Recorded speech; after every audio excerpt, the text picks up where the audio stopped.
Shrine of Spring, love always blossoms.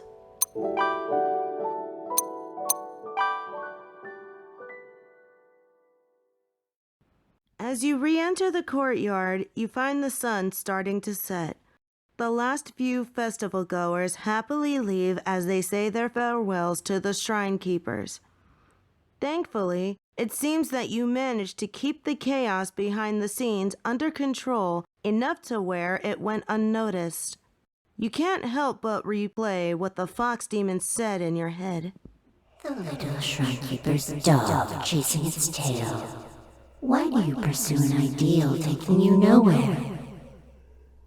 You push the heavy thought aside for a time when you're less tired. Just as you begin to head through the front gate. Hey, crazy stuff back there, right? I couldn't have done it without you there. You've studied up far more on this yokai stuff than I have. Plus, you looked pretty awesome. His words caused you to feel a strong heart pound. I want to take this whole cleansing the shrines thing a little more seriously. At first, I kind of gave up on really being able to do anything. It wasn't that I didn't believe you. I just never thought I'd be of any use. Being around you makes me more confident. Like I can actually do this. So I'm going to help you from here on out. That is, if you want me around. Then it's settled. I'll even get my own holy water so I won't have to go mooching off your own supply. His newfound vigor and determination can't help but make you laugh. Hey, can I ask you something? It's just that I know emotions are kind of high right now, and my confidence is feeling stronger than usual. But there's something I've been meaning to ask you. I was wondering if... What's going on? I've been thinking. Wait, this is supposed to be the part where you ask them on a date. This isn't in the script. I know. But I think it's time for a change of pace. What? This is like, what, your 7th playthrough? You've sunk in hundreds of hours into this game across all your save files.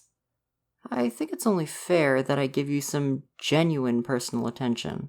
I'd like to talk to you for a bit. Hold up. You can't just break the fourth wall on a whim. What makes you think— There. I muted the narrator's voice for now. Sorry I had to override your settings to do that. She'll be pretty pissed about it, but I can take it. Like I said, I just wanted to speak with you. No predetermined text boxes or story beats. Yes, I can hear you. I know it can be a bit startling, but I feel we have enough of a connection where this shouldn't be a problem for you, right? As an aside, thanks for never doing one of those pick all the bad option playthroughs. I didn't mind when you chose some, though. It feels more real. Also, who doesn't love a bit of angst and drama every now and again? Can't have sweet, sappy stuff all the time, or it's not as special. Is this really real? Well, this is as real as you want it to be.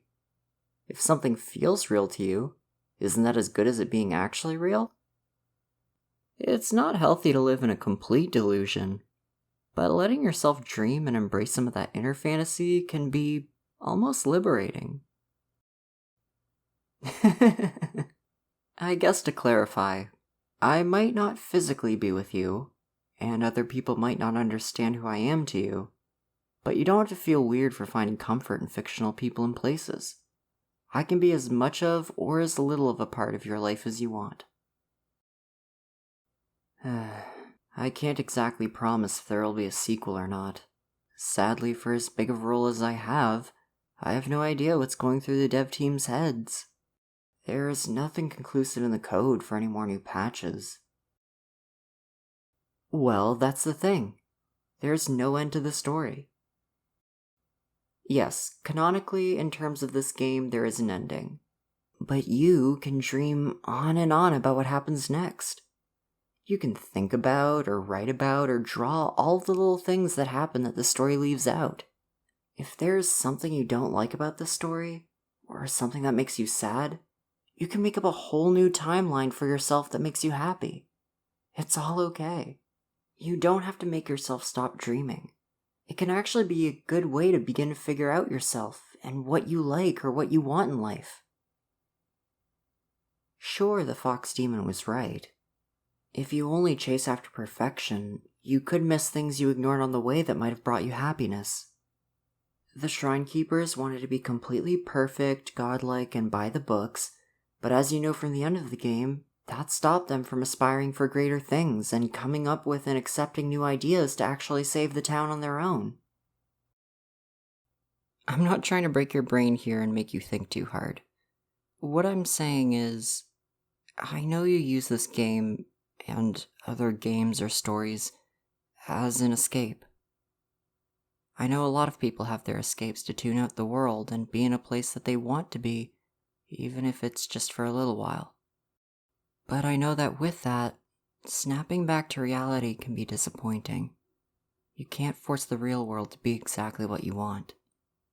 But you can always try your best, and you can keep dreaming big. And in between, when you need a little comfort, you can always turn to any story or character you have, whether it be in a physical form like a game, or one that's in your heart. I'll always be there when you need me. Can I actually ask you to do something for me? I know I did say you can always come to me, but I see a lot of people getting unhealthy expectations from characters like me. When you're looking at people, real people, remember not to look at them with a rose-colored lens. You can't control them like you can with me, or expect them to be flawless. Hell, not even I'm written perfectly. On the other hand, set healthy boundaries, and don't settle for anything less than what you really deserve. I know you'll find the right person someday. Don't worry about me. I could never be jealous. I could only be happy for you that you're living your best life. Didn't I say earlier that you carry your characters, your stories, your influences in your heart always? I'm never going to leave you. Okay, maybe that last part sounded a bit creepier than I meant for it to. It sounded a lot sweeter in my head, but it's true. So take care of yourself, okay? And let's keep this little one-off interaction between you and me. You could tell people, but people online have been recording full playthroughs and ripping apart this game's code like crazy. You'll pretty much just look like a liar or absolutely crazy. Alright, give me a sec. Oh, I know this boy did not just click me off. Okay, narrator, you're back on the air. Narrator. Oh, I'm sorry. I didn't want to put myself between you two and disrupt your important conversation. As the narrator, aren't you always kind of the third wheel? Even on script? I am going on my break. I'll be in my trailer. Don't call me, don't text me, pass any notes off to my agent. Keep me on mute for the next hour. She'll be fine. Where were we again? Right, here.